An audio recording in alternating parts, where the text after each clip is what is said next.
your criticism that you're offering of Harris is like Trump does that times 100. Yeah, Trump is worse.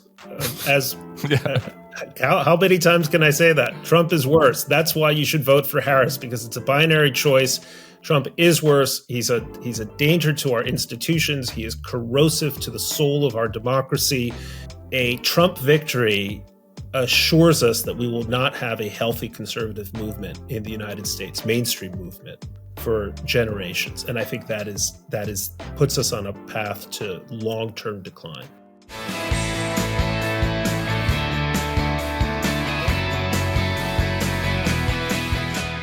All right, welcome back. I'm here with an opinion columnist at the New York Times who's the winner of the 2013 Pulitzer Prize for commentary for his work as a foreign affairs columnist. He's also former editor-in-chief of the Jerusalem Post, and the government of Russia has barred him for life. It's Bret Stephens. How you doing, Bret? Good to see you, Tim.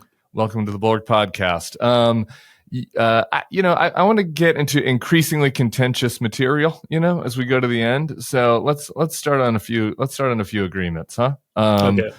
There's a Wall Street Journal story, your former colleagues out this morning, about how Elon Musk has been talking to Putin. One of the sentences here was Putin asked Elon Musk to avoid activating his Starlink satellite internet service over Taiwan as a favor to Xi Jinping. What's our concern level about this, about rogue Elon at this point? If I may boast, I didn't like Elon Musk when he was cool. Please boast. I wrote a column, I think in 2018. I called Elon Musk the Donald Trump of Silicon Valley. And that may be even truer than I realized, given his foreign policy inclinations.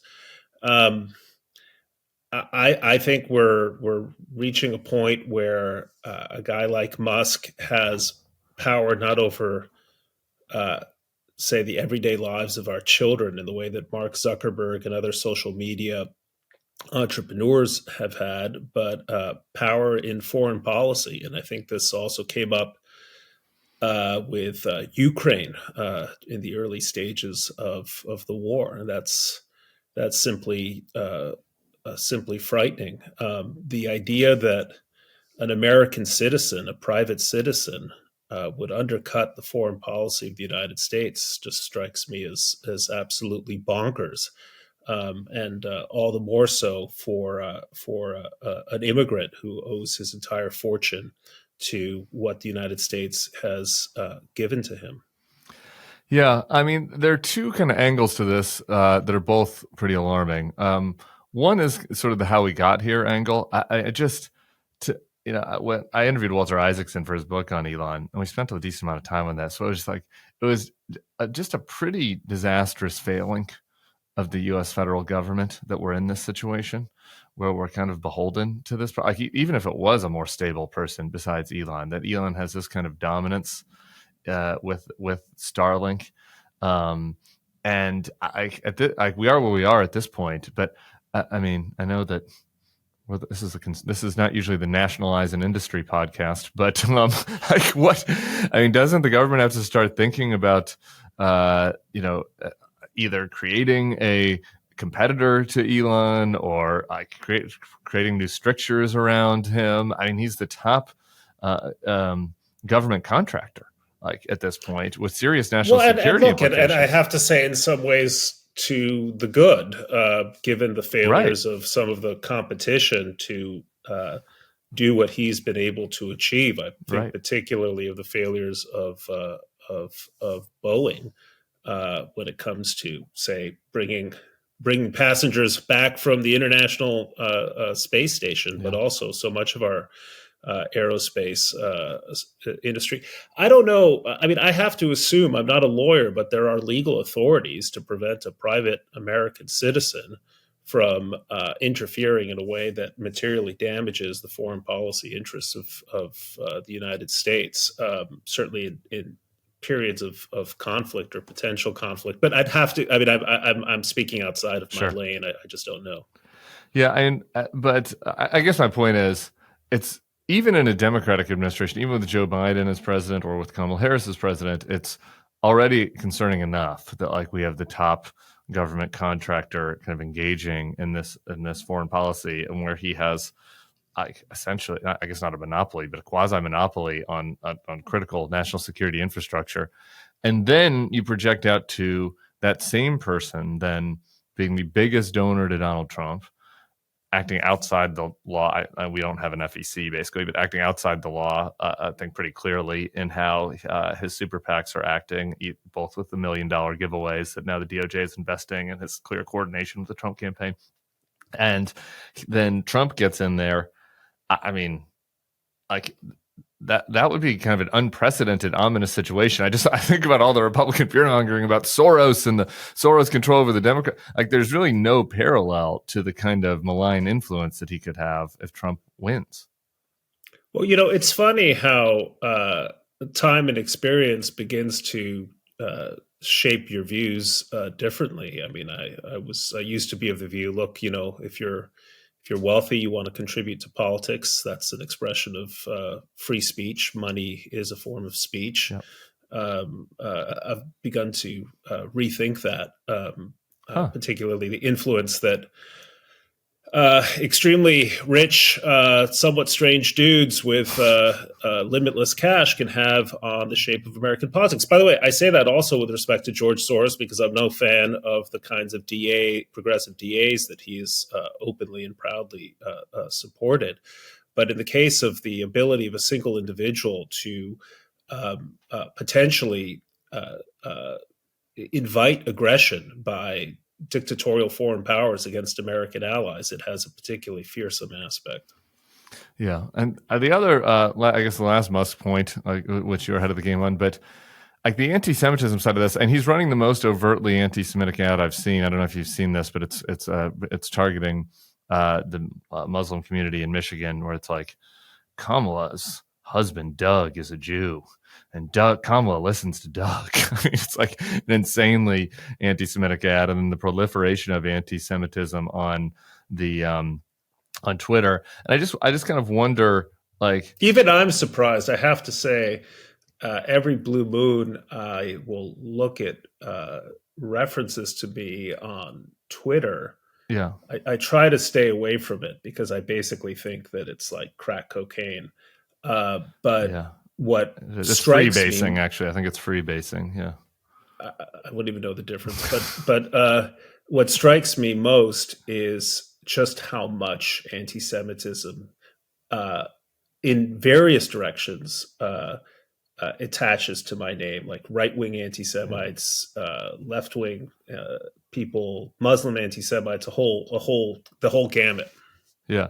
This takes us to kind of what I want to spend a lot of time on. So I wrote this morning about kind of the case to Nikki Haley, Republicans who might be wavering.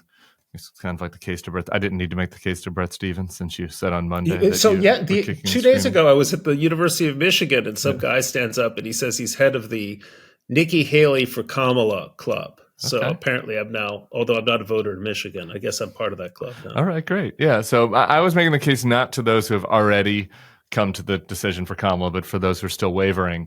And I want to go through that. But like one subsect of that, like I have a close friend who deeply cares about Israel, whose mother lives in Israel, who has concerns about campus anti-Semitism, who has concerns about the Biden-Harris policy there. When I've tried to push back by offering that, I mean, for the campus anti-Semitism is a problem, but you have this far-right anti-Semitism that is increasing, particularly on the website of Donald Trump's biggest supporter. And that, like, on balance, the Biden-Harris administration maybe rhetorically has been kind of limiting in BB, but has been working with Israel. So as somebody that I think would fit that bill, like, what's your message to people who have Israel and anti-Semitism as a prime concern? And first of all, I don't think that there's any wisdom in trying to debate what's worse, the River to the Sea crowd in Morningside Heights at Columbia, Sure. I Want to Murder Zionists coalition up there, or the Tucker Carlson people platforming Hitler apologists. I think the lesson of Jewish history is you can't pretend that you have more friends on one side than the other. Yeah. Anti-Semitism is a bipartisan phenomenon, and has always been that's always been the case. I got to tell you, Tim, I have real concerns about a Harris presidency with respect to Israel. I worry about answers like a ceasefire now type answer that spares Hamas, that spares Hezbollah, that doesn't allow Israel to emerge from the war in a with the sort of the reputation with having established deterrence against its enemies. It's actually one of the reasons why I agonized for as long as I did with respect to endorsing her. I was never going to vote for Trump. I made that clear, but sure. It was one of my real misgivings, and I also worry that she seems this came up in her town hall conversation in Pennsylvania the other day. She seems acutely aware of courting the votes of the ceasefire now crowd, whether it's college students or traditional Arab American areas of Michigan, and that is a big part of her political thinking, and for all kinds of reasons. Most of all, my concern for Israel's security, that's distressing. So that's what made part of this decision so difficult to me, and I still worry about it. I still feel like I'm taking my chances with her. I just think that if in a binary choice with Trump, at the end of the day, he's unthinkable. So onto the Kamala side of this, and then we'll get into Trump. I guess, is that right, though, that you think that she is like spending a ton of effort reaching out to the ceasefire now crowd? I mean, she was campaigning with Liz Cheney this week. Look, she is trying to reach out to. She answered a question from a voter who expressed made it clear that, where she stood on the Israel thing. And, in all the ways that she could have answered the question, it didn't give me a lot of comfort. I mean, I could have seen her answering the question by saying, the road to a two-state solution lies through the defeat of Hamas. And she plainly, that was the answer the administration was giving a year ago, 9 months ago, and she's shifted away from that. So I hope she surrounds herself with advisors who see the point. I don't feel certain that she will. Yeah, I mean, I guess if we had on somebody, we should have done left, right, and center. If we had on somebody that was, if we had Mehdi Hassan on, I think they would say, well, she didn't even have a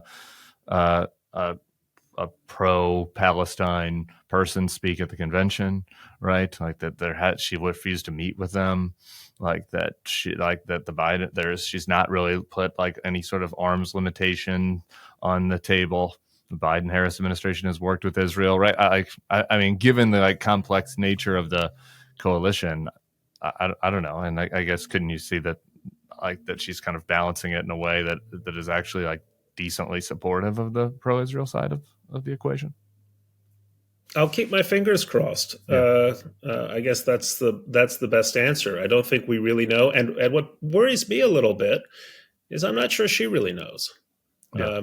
I don't see a real conviction politician. I see a politician who's trying to place herself in the center of whatever the political moment demands. And there will come a time in America's relationship with Israel, and I think in the next 4 years on a whole number of fronts, where you're really going to need a conviction politician. It's one of the reasons why there's a side of me that regrets Joe Biden's departure. Because when it came to Taiwan, when it came to Ukraine, and when in the wake of October 7th, you saw a guy with real convictions. I think he's the execution leaves something to be desired in places, but the basic instincts were generally right. I guess I don't have anything to disagree with there. I do wonder if you look at Harris, and again, considering just being practical about things, right? Like putting the ideal or the perfect aside, like having a politician that's not particularly a conviction politician on most issues, who has pivoted to the center on a lot of issues, who talked to the convention in a way that was not kind of the identitarian left, right? That was talking about the importance of America's role in the world, the importance of entrepreneurship. I mean, like, I don't know, at times she sounded like a 90s Republican at the convention. Yeah, no, that was Isn't that good? Isn't that good? Wouldn't you rather have that than like it could have been the other way, right? I mean, she could have taken over and tried to rally the base and pivoted to pivoted to the left. You're asking me to be enthusiastic. I'm not asking you to be enthusiastic. I'm not requesting enthusiasm.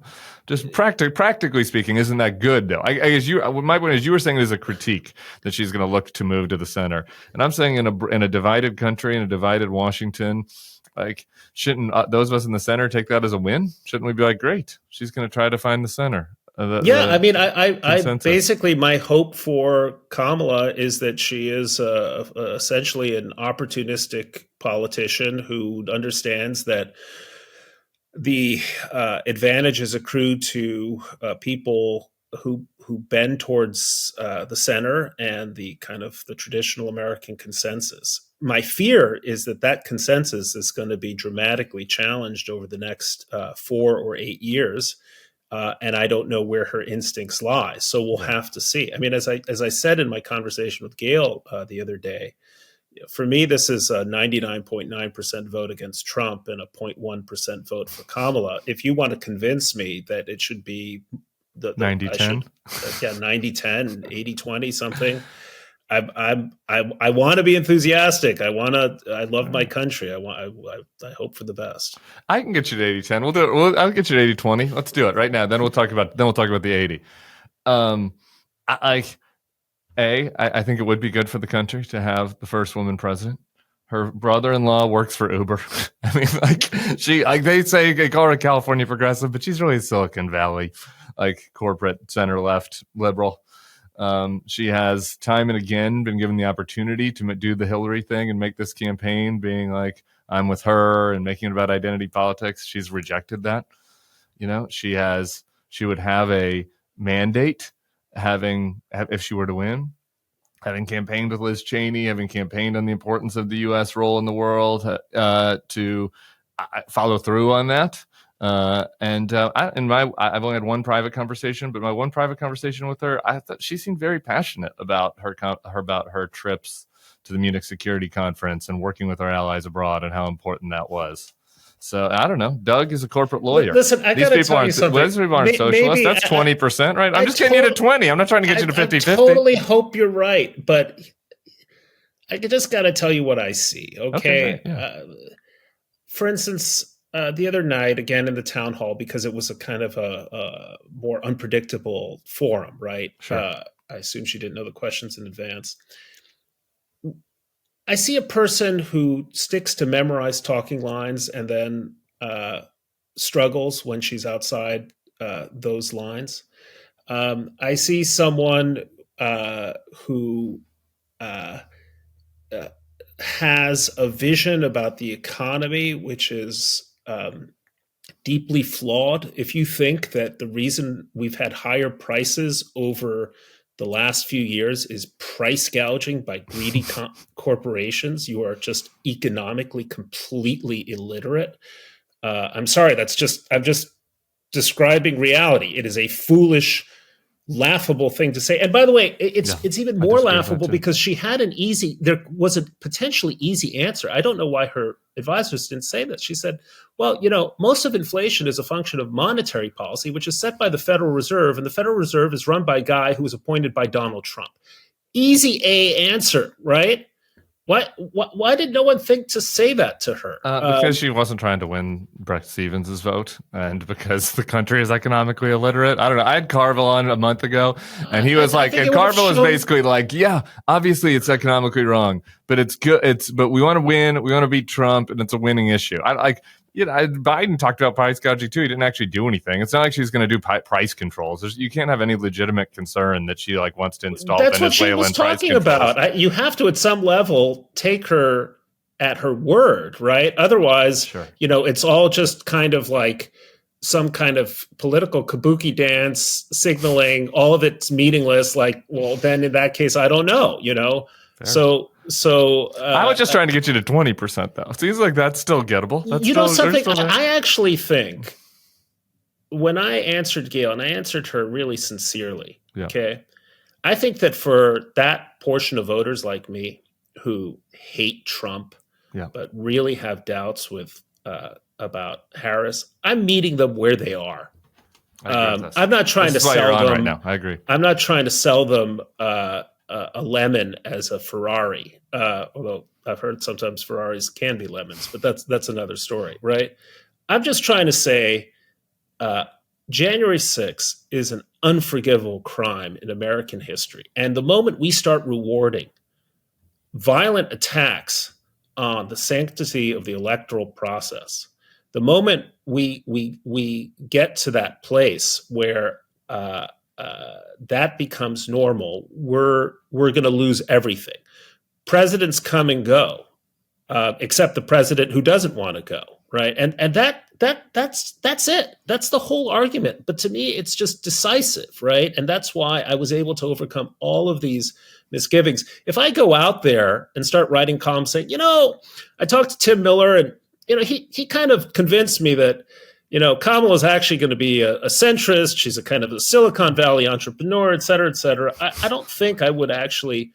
First of all, I don't believe it, which is why I wouldn't say it. But I don't think I'd win over any wavering voter. I think the only wavering voter I'm going to win over is someone who's like, yeah, she's really not great. I so wish it were another Democrat, but you have to draw a line in the sand against certain crimes against the United States.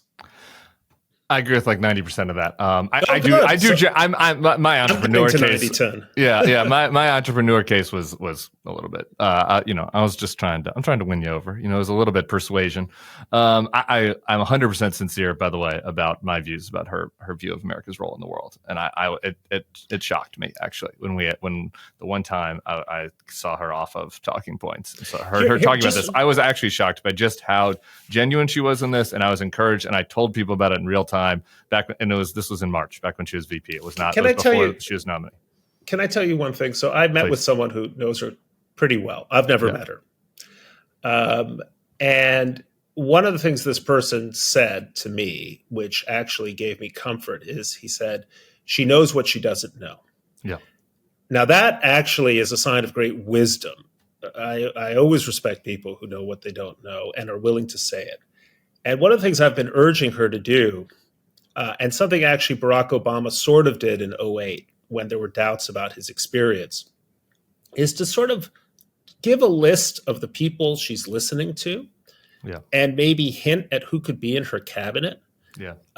There is a long list of outstanding Americans whose party affiliation we don't know, who could serve with honor and distinction in key roles of a Harris administration, in the way that I think a lot of Americans found comfort in the Truman administration when he staffed up with people like George Marshall or James Forrestal as his senior advisors.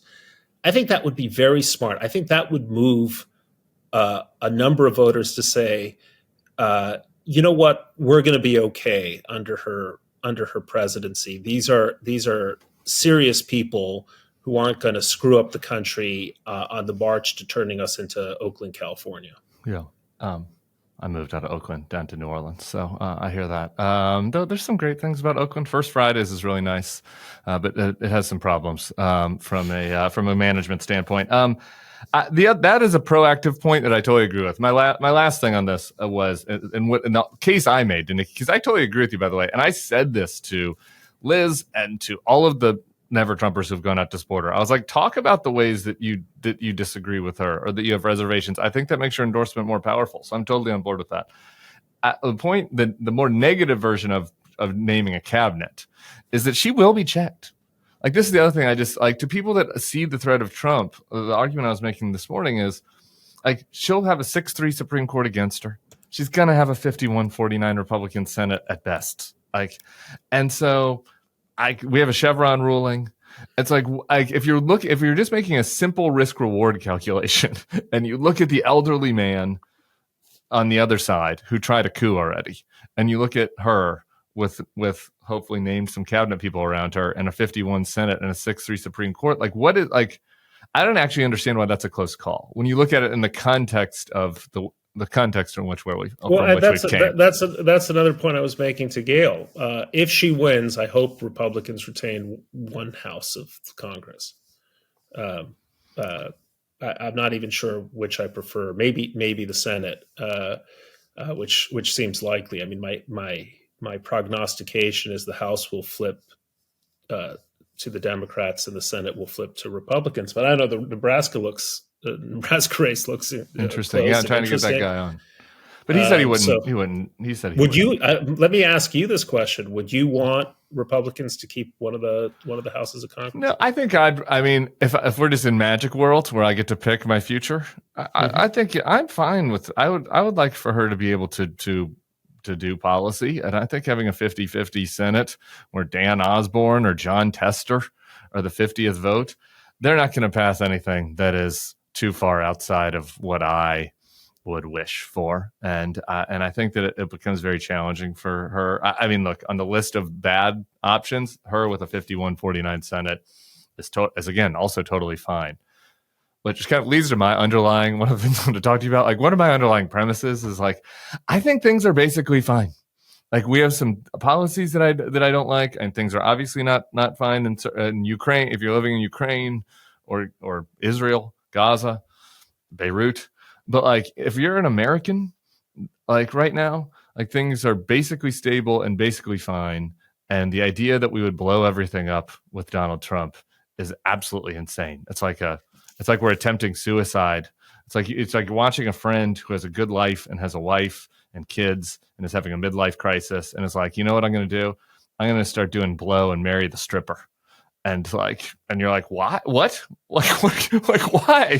Why? Your life is fine. You know, that's like where I see things. And so I would be okay with whatever. Like a 51, a mixed Senate, like a close Senate. I'm not concerned that socialism is coming if John Tester is the 50th vote for Kamala Harris's agenda. I'm just not concerned about this is, I think you're kind of putting your finger on really the fundamental question about this election, because I talked to my Democratic friends, and that's sort of their view too. Like, okay, there's the usual turbulence. When has there not been? And we did have this unfortunate bout of inflation. Seems to be brought under control. Crime is coming down. But isn't that true? I hate to tell you, well, yes and no. Certain categories of crime are coming down. Others are going way up. And the ones that are going way up are quality of life crimes, or things like auto thefts, shoplifting, that make people feel scared about everyday life. And if you live in New York City, you just have conversations with normal people. 10 years ago, I never thought about letting my kids, I never thought twice about letting my kids ride the subway. I just assumed the subway was safe. It doesn't feel that way anymore. And I don't think I'm reflecting some kind of New York Post whacked out, extremist view. I think this is the feeling of a lot of Americans, at least until fairly recently. The explosion of homelessness in every city in the West makes you feel unsafe. And I got to say, I do well economically. And I cannot believe what I pay in my everyday life of picking up a bag of groceries and never spending. And I'm not buying foie gras and, the finest Come on, smoked Bret. salmon. All right. You're at the New York Times now. All right. You don't have to.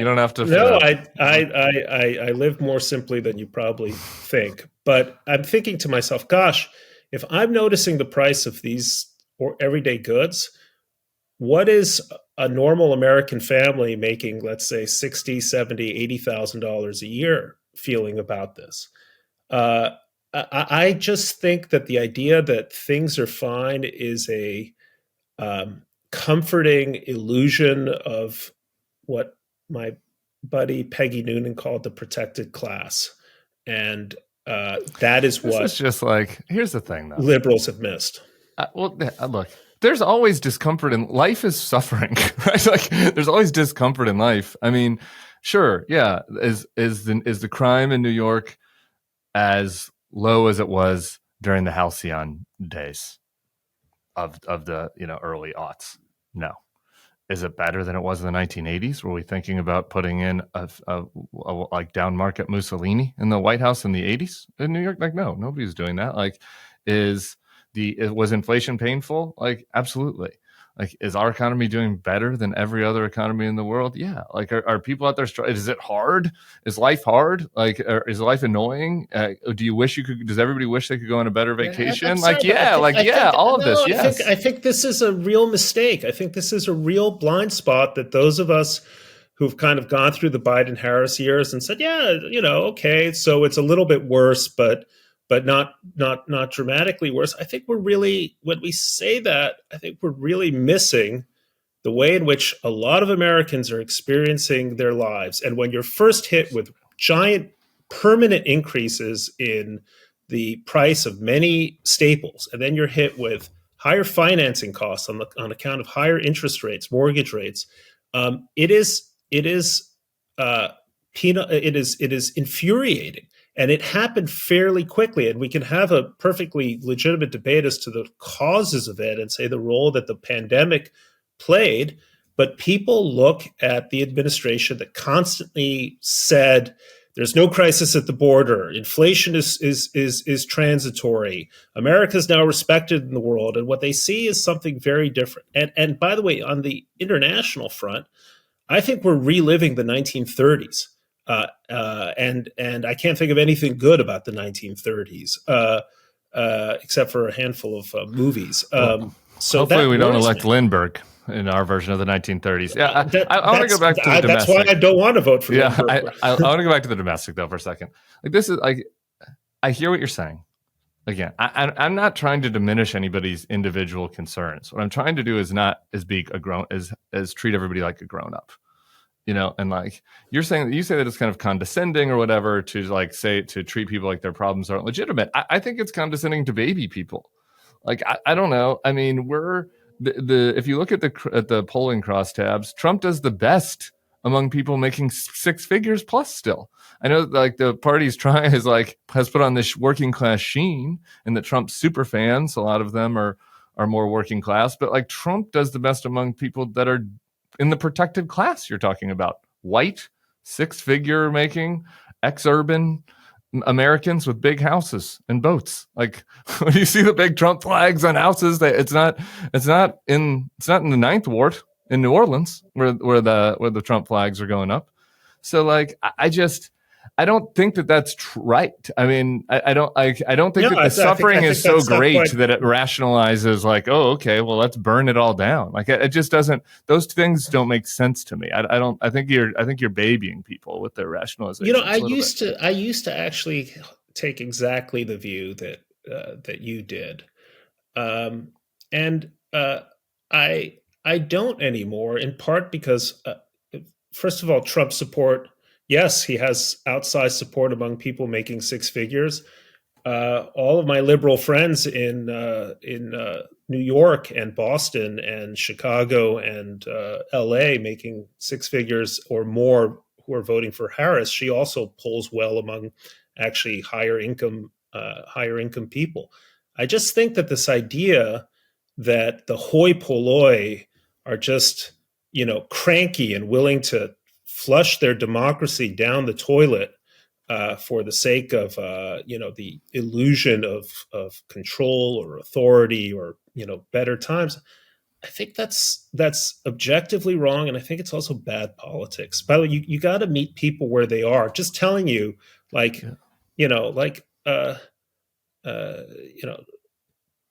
don't worry about it. Grow up, man up, do better. It's not going to win you a lot of votes. Well, it might be bad politics. I don't disagree with that, though I don't think that's what Kamala Harris is saying. That's what I'm saying. I don't think though that that it is objectively wrong. I mean, I guess I just look at, to me, I go to the New York Post side. You kind of alluded to it. I've just fallen the other side of this equation. Like, why are people angry? Why are people turning to Trump? Why are people upset? Because they're in an information environment where people are lying to them. And you had in a column earlier this week that you wrote that, if Kamala Harris loses, that it will be partly the Democrats' fault because they participate in the politics of name calling and condescension, Pollyanna, this part we've been talking about. And like, that's actually not right. I mean, I get maybe the Democrats should do better on all that, but like, most of the people that are voting for Trump aren't even consuming that. They're like consuming it through the prism of what Fox or Newsmax or their TikTok feed or Ben Shapiro or whatever tells them. Like, I think what explains their anger is their consumption. Well, I think the liberal side is also feeding itself a highly strained version of the news, and misinformation exists among liberals. Among liberals as well. You could just see my comment feed after the Joe Biden debate. Of course, the liberals are getting it too. But I mean the anger part. Why are, I guess this is my point. Are most Trump supporters aggrieved because they're experiencing suffering and crime is a big problem in their community and inflation has crushed them? Or are most of them aggrieved because they are living in a stew of anger and hate that is being fed to them, and they're being told that trans prisoners are the biggest problem that faces them, and that their kids are gonna go into school as James and come out as Jane, and what is it, which is the real reason why they're upset? And I think it's the wrong question. I think it's an amalgam of things. First of all, on a good night, Laura Ingraham is reaching 1-2 billion people, not usually like the same people every single goddamn night. I think you're overstating the extent to which right-wing media feeds this. I think people are responding to their own experience of life and events. I think there's a lot of anger and bigotry and misinformation. And I also think there are, in my view, rational responses to major policy failures, which my corner of the media, I'm not meaning the New York Times in particular, but sort of my side of quote elite media, misses or plays down or doesn't pay the kind of attention that it requires, and so it's very hard to say. I mean, I just want to resist the overgeneralization. Well, these Trump voters are just living, as you put it, in this stew of rage and misinformation. I just don't see it that way. I think we're all living to some extent in a stew of rage and misinformation, and we make sense of it in different ways. I just think that I wrote this column. Was it this week? Last week? I've written so much I can't even. The one that you were just referring to. I wrote this earnestly because I think that the way in which a lot of prominent liberals conduct politics is self-defeating. One of the reasons why I thought Bill Clinton was such an extraordinarily successful politician is he really worked hard to make people feel that their concerns matter deeply to them. And right now I hear a lot of prominent liberals working hard to make people feel like their concerns are essentially fictitious. And that's just, I think, a terrible way of winning people over into a broad coalition. Yeah, I don't know. I feel like I'm going to need some receipts on that, because I think that is a complaint about pundits. I don't think that that's what Kamala Harris and Tim Walz are doing. I mean, I think that would maybe be a fair complaint about Donald Trump. I mean, Donald Kamala Trump Harris calls people gave an interview in front of Chuck Todd 2 years ago. Couldn't believe it. The political ineptness. She said, I think I'm quoting this directly, we have a secure border. The border is secure. Okay, that was just total, either she didn't know what she was talking about or just total gaslighting, right? We did not have a secure border. We had a historic wave of migration. We can have a perfectly legitimate debate about why that's happening and whose fault that is. But to just say right now we have a secure border was a preposterous comment. It's not just the Joe Scarboroughs of the world talking to the mourning faithful here. Yeah, okay, sure, I agree with that. But that is not exactly what your criticism was. Your criticism was you're saying that like she doesn't make people feel like their concerns are valid. I just like that's not what I hear. She talks about her middle class upbringing. She talks about economic concerns all the time. She talks about people's worries about their families. I don't know. Is she as good at it as Bill Clinton? No, but like I feel like that there is this like we are in this world where, and I guess me and you, since we're on the never Trumper edge of liberal world right now, like there's always this self-reflection of like rending of garments and saying, well, did we do this right there? Did this candidate, the Democratic candidate, do this exactly right? And like Donald Trump is out there saying that if you don't like him, you're an enemy of the people. Donald Trump is out there saying that the country is a garbage can and that we are the world's garbage can. It's just like, if you want to talk about somebody who does not give a fuck about concerns of people that are not him or his own supporters, like he's the poster boy for that, right? I mean, so I could have hours of happy agreement about the utter. That'd be boring. I mean, let this conversation not erase the fact that I'm voting against this guy for a reason. I called him the Hugo Chavez of American politics back in 2015. I don't think I've ever wavered. We're not erasing. Unfortunately, you're like a stand-in. When we booked this, you hadn't decided yet. So unfortunately, you're a stand-in for like the person that's like one tick over from you, who's just like, I just can't decide. I just can't decide between Harris and Trump right now. So I'm going to vote for neither of them. But no, I'm not trying to erase it. But I just mean the degree of difference. So like your criticism that you're offering of Harris is like, like Trump does that times 100. Yeah. Right. Yeah. Trump is worse. How many times can I say that? Trump is worse. That's why you should vote for Harris, because it's a binary choice. Trump is worse. He's a danger to our institutions. He is corrosive to the soul of our democracy. He's a bigot, an ogre, an isolationist. And the worst part about Trump for me, well, all of those things are terrible. I don't know if this is the worst, but okay. It's hard to rank. As an old-fashioned Reagan Republican whose first memory of an election was Reagan winning in 1980, and who believed in the architecture of the liberal world order and believed in the benefits of immigration, and believed in a growth economy open to competition from around the world, a Trump victory assures us that we will not have a healthy conservative movement in the United States, mainstream movement, for generations. And I think that puts us on a path to long-term decline. We're going to clip that. I should have included that in my article to Nikki Haley voters this morning, because that's another good argument. There's so many good arguments. That's the best one. I guess this is the frustrating part for me. And this is why sometimes my frustration shows on the 99.1 element, because it's like, to me, it's the easiest call I've ever had. Like I voted for Kamala yesterday, and I said that I worked for Jeb Bush. I love Jeb. I was very proud to vote for him in the hopeless primary. I was like, I worked for a number of candidates I liked. I was proud to vote for them. I've never had an easier call. It's like, it's never been an easier call to me. And that's why sometimes I get frustrated with this. Okay, we're going to micro analyze the concerns that we have when of everything you just said about Trump is just so obviously true. And that's the thing that frustrates me with people in that, in the Wall Street Journal Ed Board world, and the Bret Baier, all these people who are my friends. I just get so frustrated. Then it's the narcissism of small differences. I get so frustrated because it's so obvious to me. Do you not share that frustration? It doesn't feel that obvious to you, I guess.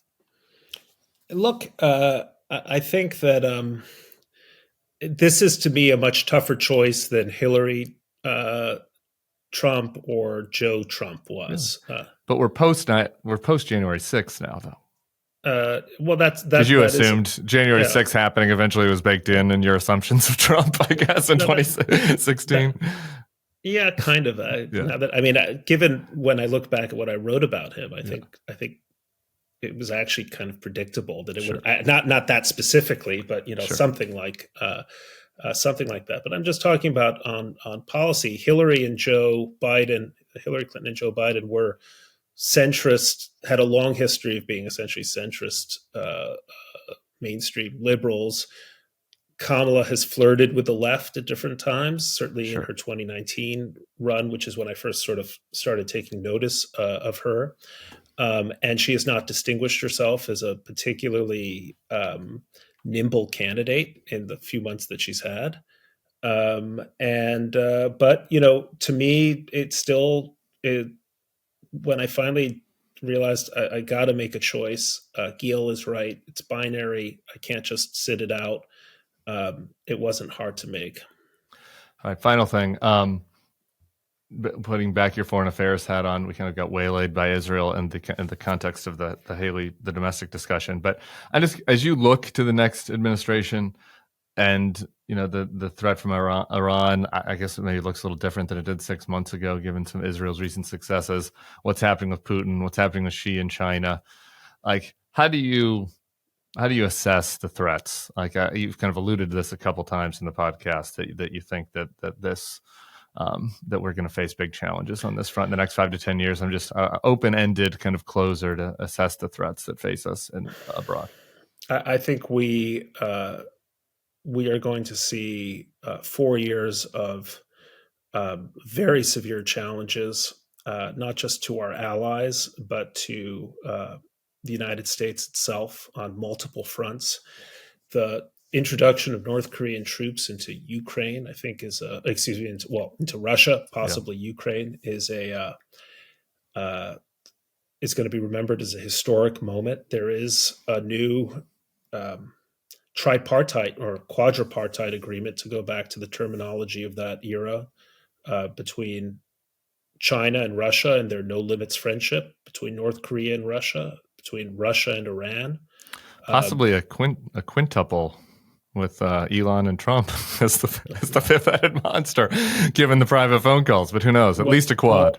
That is really scary, and that's why I really pray that Kamala wins, that she surrounds herself with advisors who believe in the necessity of defending the free world against all of its enemies, foreign and domestic. And that she is capable of rising to what will be, I think, early crises, because the Xis and the Putins are going to try to test her very early on in her presidency. So, where do you see the test coming most likely, or what? Who knows? 153 planes last week, Chinese planes surrounding Taiwan, a blockade of Taiwan, let's say. Yeah. Or rapid effort by Iran to go for a bomb. It could come on any number of fronts. Russia supplying targeting coordinates for the Houthis. I mean, that's aiding and abetting piracy. Yeah. So it could happen in any number of ways. By the way, not least of which is a small Russian incursion, quote unquote incursion, into, say, Estonia, some kind of probing effort to just see what she does. Right. On that happy note. Yeah, that's a wonderful. This is why we brought you on, Bret Stephens. This is the weekend podcast. It's Friday. Everyone listening was stressed about the New York Times Siena poll showing Trump leading by 1. And so rather than do deep dives on that and obsess over that, I was like, we're going to bring on Bret Stephens and we're going to talk about the potential incursions from our 4 greatest threats abroad. So I appreciate the time. And but I just have to tell you, so please. I am one of those. We're going to end us on a happy note, or what do you have to tell me? Yes, I'm going to tell you it is. I'm one of those. I just don't listen to podcasts. I'm just not a podcast person. I have a dear friend, my oldest friend from University of Chicago days, Bede Schwartz, and he's like, oh my, and he's very difficult to define politically. I guess he's on the left, but he is such a fan of your podcast, and he's like, my friend Beach, he's like, have you been on the Bulwark podcast? It's like the best podcast. And he was saying this for a while, and then you contacted me. And so I was like, okay, I'd better do this podcast. Thank you. And he's right. Shout out to you. We'll be sending you a personalized gift. We'll see. What do we got on the site? Never Trump from the jump. We'll come up with something fun. Excellent. As I mentioned yesterday, I want to revise and extend maybe the remarks that Ezra Klein made on his podcast earlier this week. He had this monologue that I thought was an important attempt to, one, explain why the age issue isn't sticking with Trump, and two, come up with an alternative, more precise explanation that might help wavering people understand what makes him so uniquely dangerous. So I'm about to sum up what he said here, but if you want to go listen to it, his podcast is What's Wrong with Trump, and then you can come right on back.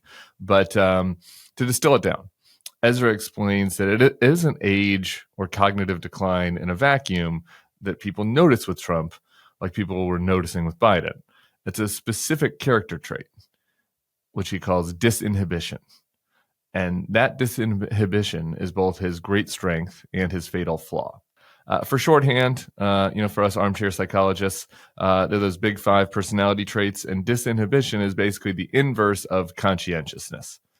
Now, as I was listening to this podcast and Ezra was describing how disinhibition manifests itself in Trump, the way that he vamps on stage and the way that he makes fun of people and the way that he was willing to say things that other more typical politicians won't say, I began to have a little bit of an identity crisis of my own, because in some ways that describes, well, me and most of my closest friends. He's talking about boldness, a willingness to push boundaries, risk-taking, high extroversion, domineering at times. I'd be lying to you if I said a gag about Arnold Palmer's graphite shaft would be out of place at happy hour with my buddies down here in New Orleans. But we're not like Trump, right? I mean, sure, he's certainly disinhibited too, yeah. But there must be more to it than that, or else, well, I'm going to have to go find a new therapist. So before I get to my dissent and the reasons that I think there is more to it than what Ezra laid out, I want to highlight the part of his insight that I really agreed with and the implications of that for the last 11 days of this campaign and, God forbid, for a Trump 2.0. In landing on disinhibition, Ezra was trying to solve a puzzle. How do you explain the threat of Trump to people who listen to Dan Crenshaw when he argues that Trump can't be that scary since the first administration turned out okay? Now, one way to go at that would be to remind them that the year 2020 and January 2021 existed, but that has seemed to have limited efficacy with people. So instead, Ezra proposes that we can explain how the threat of Trump 2.0 is greater through this prism, Trump's disinhibition. Because even Trump's most stalwart fans will grant that he lacks restraint. And nearly all of them would concede that in the first term, Trump had people around him who were much more conscientious and inhibited, and that prevented some of his ideas from being implemented. Now, MAGAs might call that the deep state, but the rest of us would recognize these inhibitors as the traditional politicians and bureaucrats that have staffed administrations our entire lives. We got some fresh examples of this from the latest John Kelly reveals, the most tangible of which he expanded on with the Washington Post last night, talking about how during the Floyd protests, Trump wanted a Tiananmen Square 2.0. He wanted to shoot the protesters, the peaceful protesters who'd gathered outside the White House and in cities around the country. His team, the generals around him, had to talk him off the ledge. They had to inhibit him. And so that's where we get to the one thing about Trump that everybody agrees with. Trump and his team, Kamala and her team, Ezra, me, anyone that covers Trump, all of you. There were these inhibitors that existed in the first term and that they had some impact. We can maybe disagree on the scale of how much impact, but they had some impact in preventing Trump's worst ideas from being implemented. Or I guess if you're a MAGA person, they had some impact in preventing his best ideas from getting implemented. Now these people are largely gone. Jared and Ivanka are out, Don Jr. and Lara Trump are in. Pence is out, J.D. Vance is in, et cetera, et cetera.